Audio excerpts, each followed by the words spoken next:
Hi, hello, may buntag kaniyong tanan. Ako dahil si Jake. O welcome sa atong Bisching Channel. Ang channel nga kung diin makatuon kita sa pagstorya o basic Chinese Mandarin language.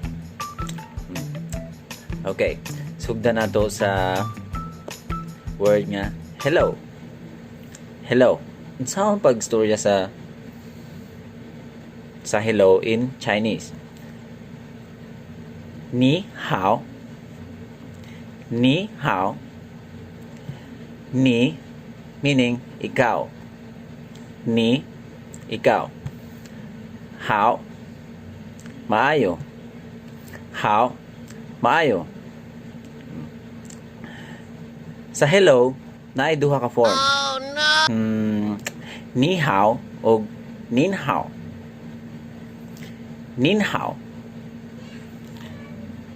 Ang nin hao kinagamit ni siya pag elder sa imo or tiguang pa sa imuha or kana senior pa nimo, like mga boss, teacher, or in polite form na siya na pagkasulti. Nin hao. Nin hao. Okay, review ta. Ni hao. Ni hao. Nin hao. Right. Hello. Okay. Dili lang ta kutob og salamat. May buntag sa inyong tanan. Tong.